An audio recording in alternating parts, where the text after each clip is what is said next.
Hey, welcome back. So today I'm going to be shooting these two cabinet bases in a really popular color, which is Sherwin Williams 6258 Tricorn Black.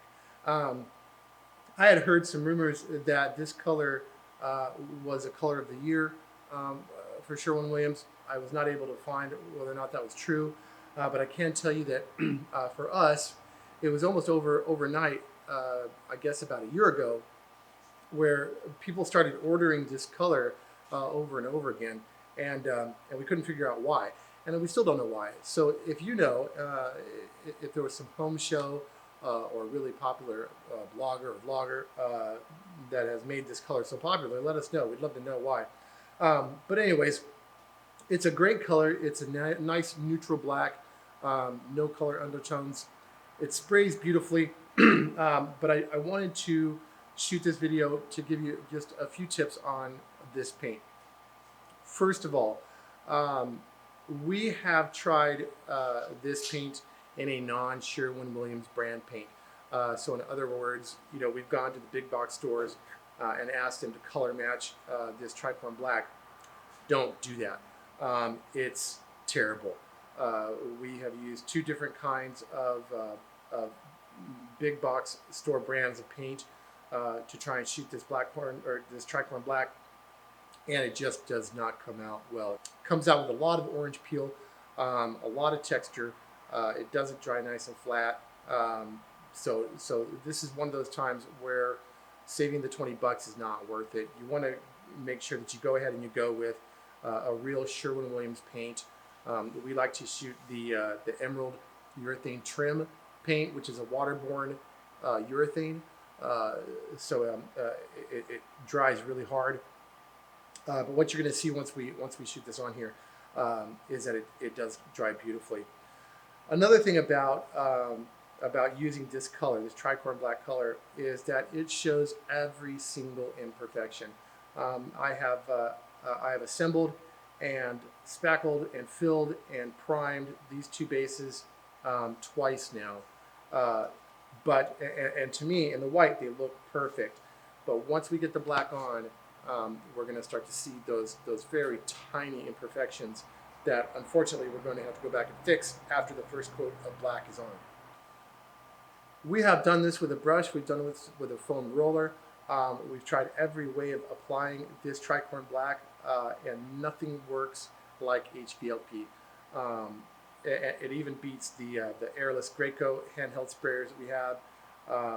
HVLP is the way to go on this. I'm using a TCL gun. It came in a set of 3 for $150. If you can afford it, I would invest in this for sure. And finally, on this Tricorn Black, one thing that we've noticed is that it has an extended drying time. You can't necessarily trust the instructions on the back of the paint can when it comes to recoat time and paint cureness time. I think it's because it's got so much pigment in it that it differs or it changes the dry and full cure time of this paint. We had a few instances where before everything felt dry. It was cured for 72 hours, sometimes even more. We would ship the unit, and by the time it got to the customer, the drawer or the door or whatever it was literally stuck to the cabinet, and they had to pry it off, thus peeling the paint, and we had to ship them some replacement paint. So when you're letting these dry, let them dry a good 24 hours between coats, and let them cure as long as reasonably possible for you. This Tricorn Black is a really popular color for people's front doors or interior doors, which is unfortunate because of the extended dry time. It means you can't close that door.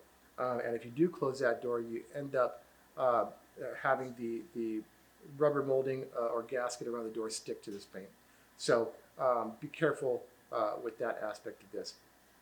I would definitely shoot this or apply this paint in warmer temperatures, warmer and drier, so you get a faster dry time. But with that said, let's go ahead and spray this. Like I said, I'm using a TCL gun here that I got from TCL Global's website. This was a recommendation from Katz Moses. If you haven't seen his video on HVLP, I think you should.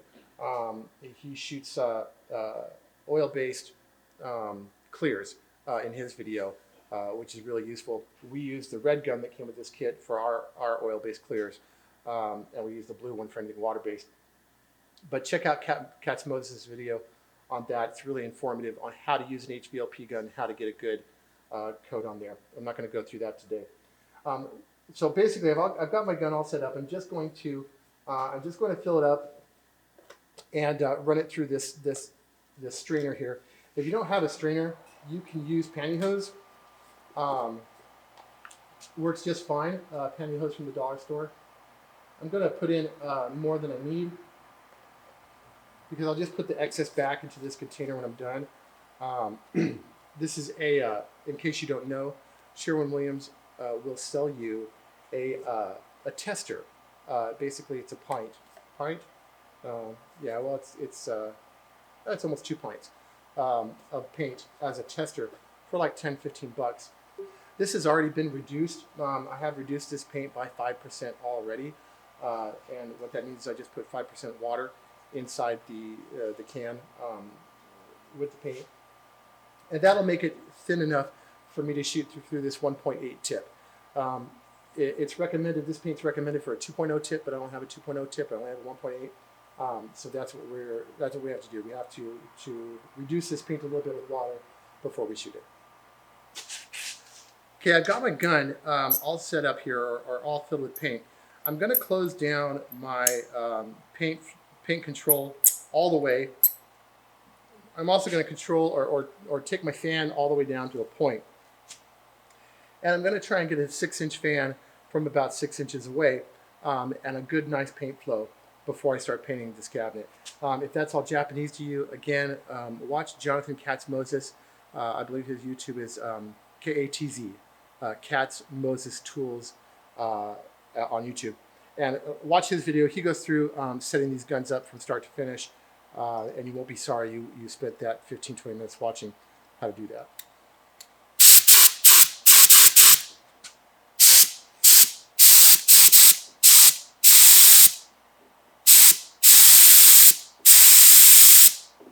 All right, I'm pretty happy with how that's laying down. I've used this gun for so long now that I kind of know where all the settings are. But you may have to tinker with yours a little bit. Let's go ahead and spray this, and I'll try to set the camera up so that you can see the reflection of my shop lights off of at least one of these faces, so that you can see how thick I'm laying this paint down, and how, for lack of a better word, how bad it looks at first. So let's do that.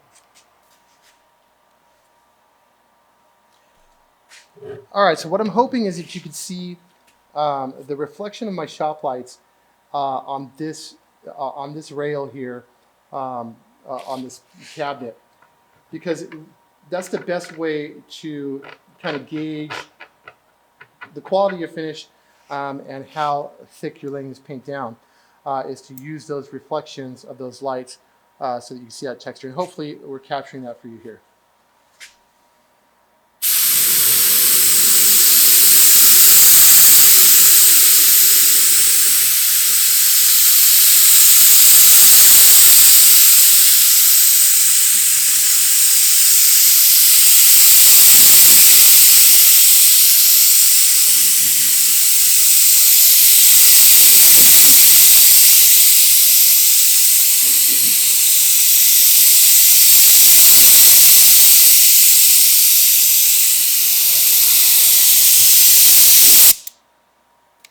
Now, I don't know if you can see it, but from this angle, on the reflection of our shop lights, you can see that it looks kind of orange peelish. But I think what I'm going to do is I think I'll leave the camera on, because it only takes about 10, 15 minutes to dry, at least dry to the touch. I'll leave the camera on, and I'll let you watch. I'll speed it up. I'll let you watch how this finish dries.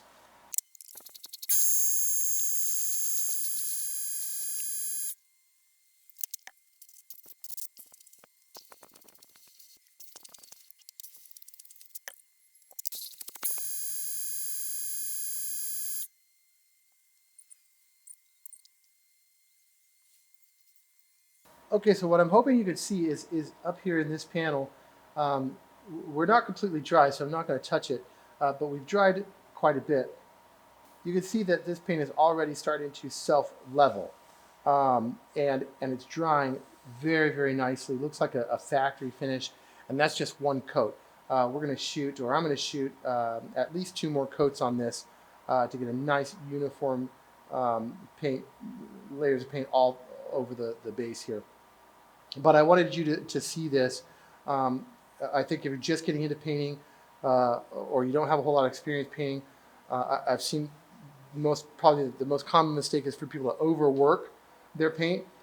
They get it onto the piece and it doesn't look smooth, so they keep rolling or they keep brushing, or they try, oh, maybe I'll go a little faster, maybe I'll go a little slower, maybe I'll put a little more pressure, a little less pressure, and they just keep working that paint, trying to get this smooth finish. And what you're actually doing is you're drying that paint out as you're overworking it, so you're never going to get a nice smooth coat.